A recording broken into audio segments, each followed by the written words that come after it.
नमस्कार विद्यार्थियों, आप सभी का आपके अपने YouTube चैनल आरपीएससी विद नवीन सैनी में स्वागत है। विद्यार्थियों, हम पढ़ रहे थे समायोजन और आज हम समायोजन के कुछ उपाय पढ़ेंगे कि भाई व्यक्ति है वो समायोजन किस किस प्रकार से करता है। तो देखो, व्यक्ति असामाजिक होने से बचने के लिए कुछ उपाय काम में लेता है जिन्हें मनोविज्ञान की दृष्टि से 4 भागों में बांटा गया है। ठीक है, तो समायोजन के उपायों को कितने भागों में बांटा गया है? 4।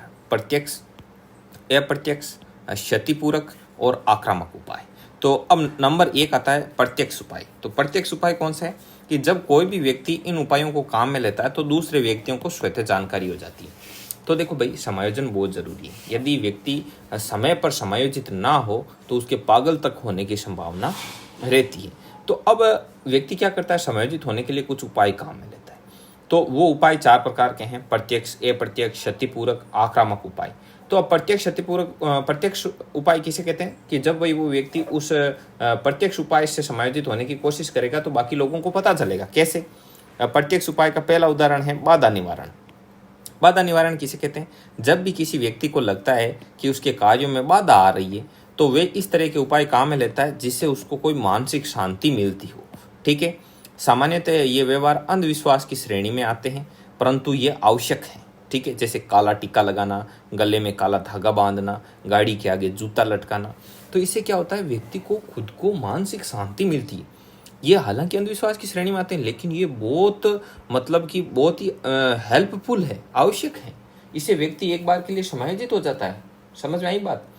तो बोलते हैं कि भगवान चाहे है या नहीं है, लेकिन भगवान के होने का खौफ मानो, आस्था मानो, मतलब जो भी है। तो एक बार मैंने कहीं पर देखा था कि लिखा हुआ था कि यदि मंदिर मस्जिद वगैरह ऐसे गॉड जैसी आस्था नहीं होती तो आधी दुनिया पागल घूमती। ठीक है, तो वो विश्वास है ना, वही बहुत बड़ी चीज़ है। समझे आप? आगे है मार्ग परिवर्तन।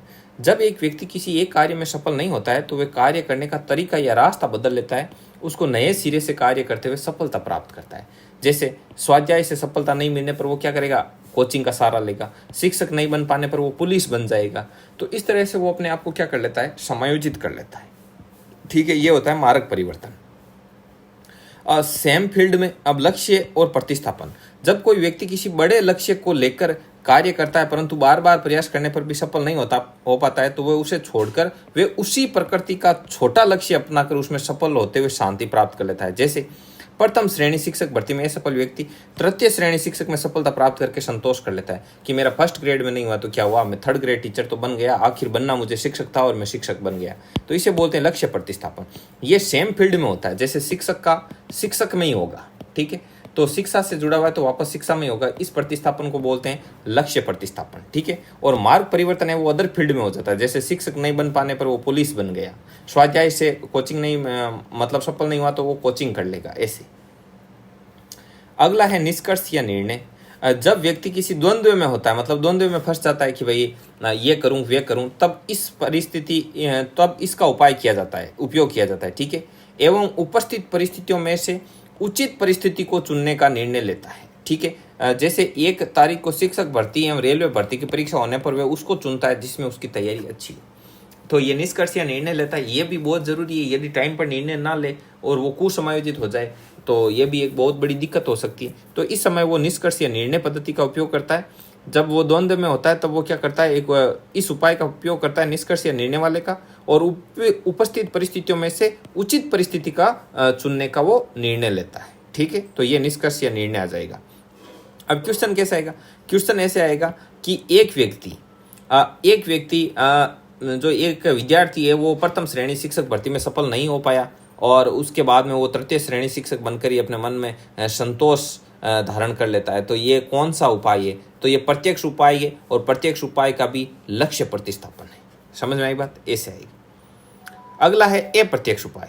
तो जब व्यक्ति इसको अपनाता है तो वह स्वयं ही जान पाता है, बाकी किसी और को पता नहीं चलता है। जैसे नंबर 1 है दमन।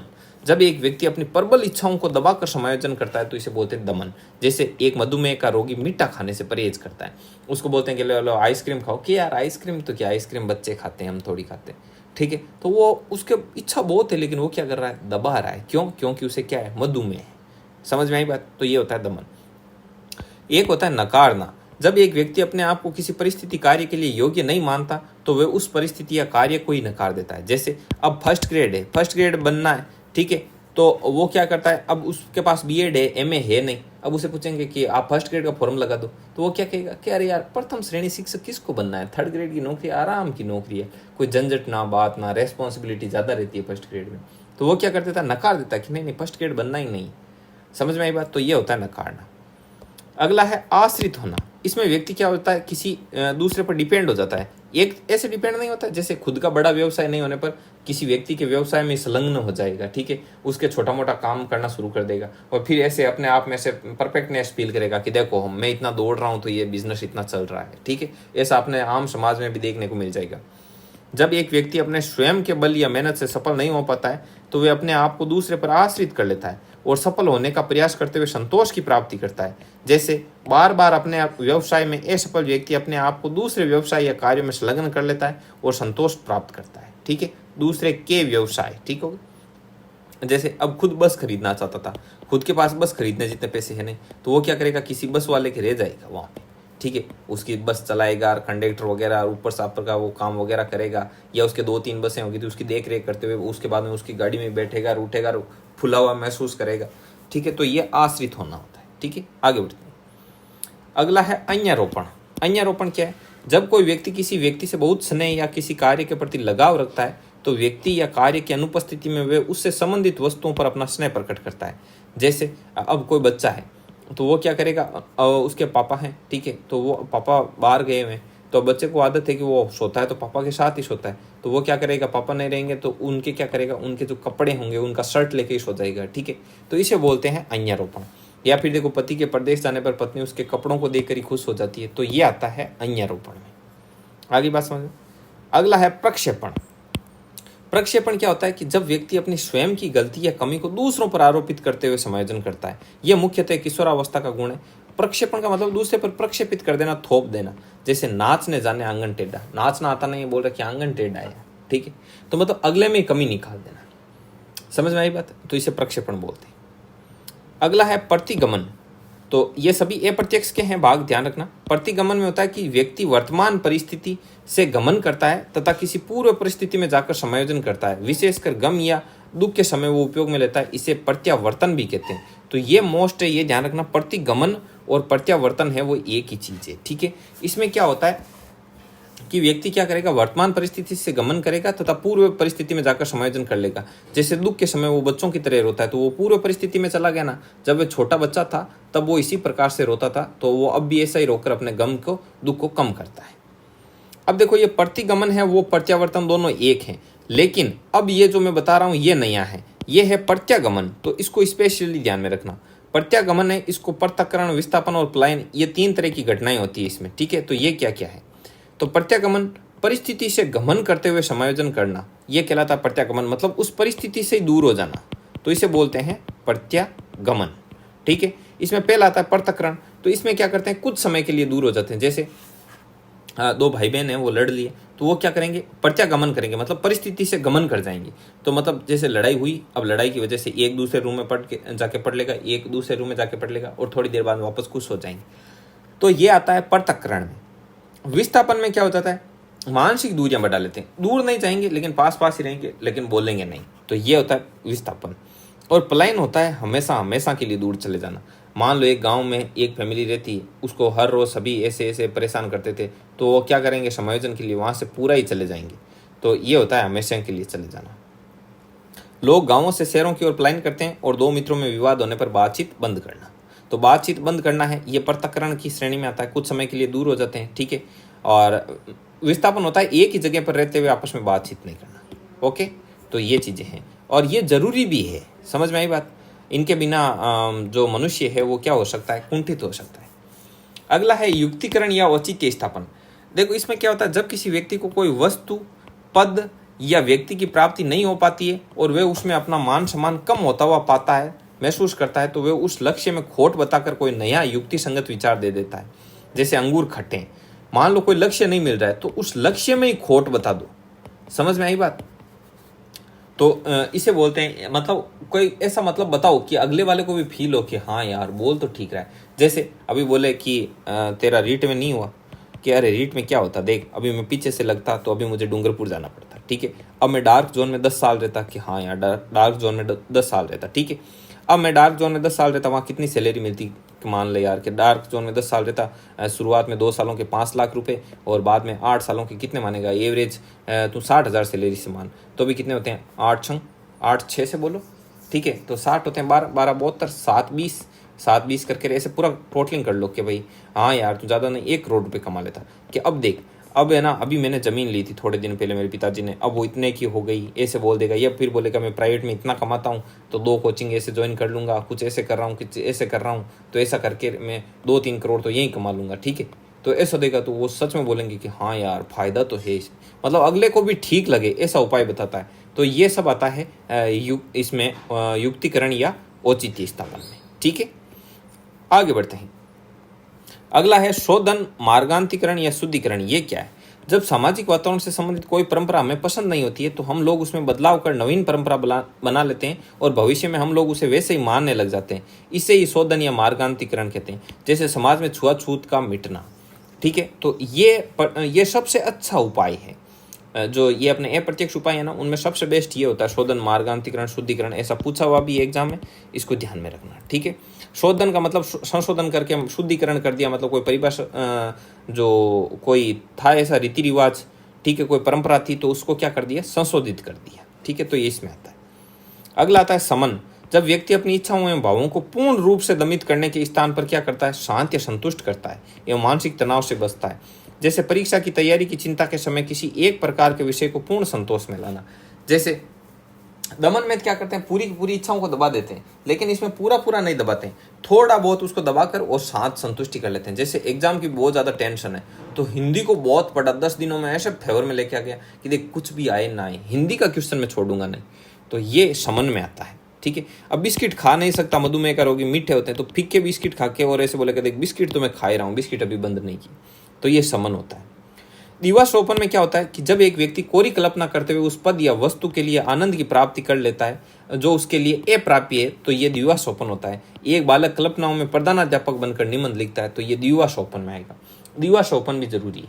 कई लोग ऐसे मतलब कहीं मान लो कुछ हुआ ना हुआ, कोई बिजनेस में सफल नहीं हुआ, लेकिन उस बिजनेस में सफल होने का आनंद लेते, देख मैं ऐसा करूंगा और उसके बाद ऐसे, तो मतलब मन में ही आनंद ले लेता है, तो इससे भी संतुष्टि मिलती है।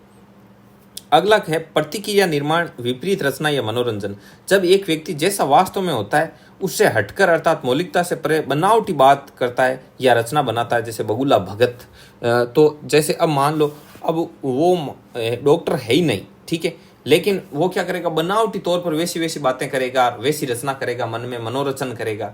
तो ये सब प्रतिक्रिया निर्माण विपरीत रचना में आता है। जैसे उसका मूल नेचर है ही नहीं, वो मान लो अलग टाइप का इंसान है, लेकिन फिर भी वो अलग से ही मतलब लोगों के बीच में ऐसा बन के रहेगा कि मानो वो पता नहीं कितना सज्जन पुरुष है ऐसे, ठीक है। तो दिवास्वप्न में केवल वो कल्पना करता है और इसमें वो हकीकत में ऐसा बन के घूमता है। समझ में आई बात? जैसे अभी तैयारी कर रहा, टीचर वीचर बना, नहीं तो बढ़िया पहन के मतलब कपड़े वपड़े तैयार होकर 2-3 पेंट डालेगा और फिर लोगों के बीच में बैठ कर ऐसे बड़ी बातें करेगा, मतलब ऐसे लगेगा कि यार ये कोई मास्टर जी हैं क्या, ठीक है। तो ये इसमें आएगा प्रतिक्रिया निर्माण, विपरीत रचना या मनोरचना में, ठीक है।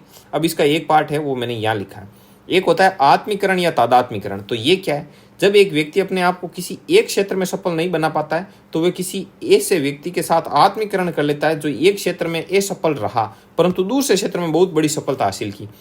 तो ऐसे कैसे होता है, जैसे एक बच्चा 10वीं पास नहीं कर पाया तो वो बोलेगा कि क्या बात हुई, तो सचिन तेंदुलकर भी तो नहीं पास कर पाया। समझ में आई बात? किसी के मान लो जॉब नहीं लगी, कोई पटवारी नहीं बना, तो वो बोलेगा कि क्या हुआ, उस हरीश को देखो, ठीक है, वो पटवारी नहीं बना लेकिन आज देखो, आज वो कितना सफल बिजनेसमैन है, ठीक है।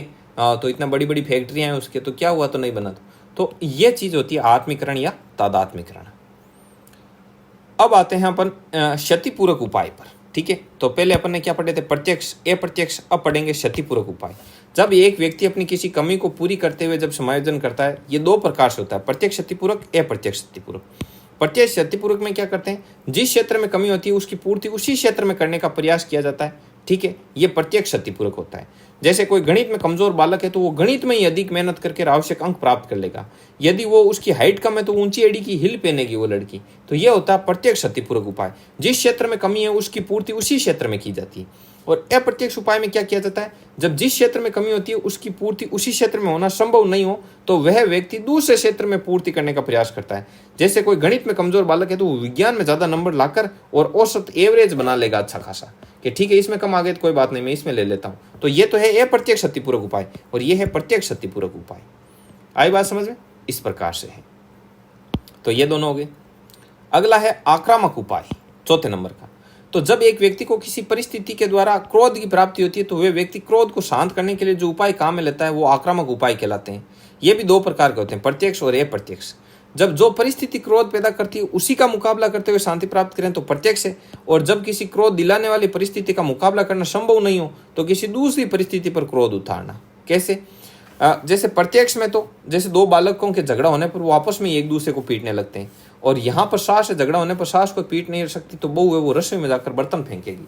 तो ये अप्रत्यक्ष आक्रामक है, ये प्रत्यक्ष आक्रामक है। आई बात समझ में? तो ये थे समायोजन के उपाय। ठीक है विद्यार्थियों, तो आज की क्लास में हम इतना ही पढ़ेंगे।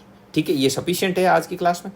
5 पेज की PDF है, इसे आप प्राप्त करना चाहते हैं तो टेलीग्राम चैनल का लिंक है वो डिस्क्रिप्शन में दे रखा है। और इसके अलावा आप किसी भी प्रकार की इंक्वायरी के लिए हमारे ये जो नंबर हैं इन पर आप संपर्क कर सकते हैं। अपना नाम और डिस्ट्रिक्ट लिख के आपको व्हाट्सअप करना होगा। ठीक है विद्यार्थियों, तो हम आपको व्हाट्सअप ब्रॉडकास्ट में ऐड कर देंगे जिससे आपको लगातार जो कि वीडियो के लिंक वगैरह हैं वो मिलते रहेंगे। तो मिलते हैं नेक्स्ट वीडियो में, तब तक के लिए जय हिंद, जय भारत।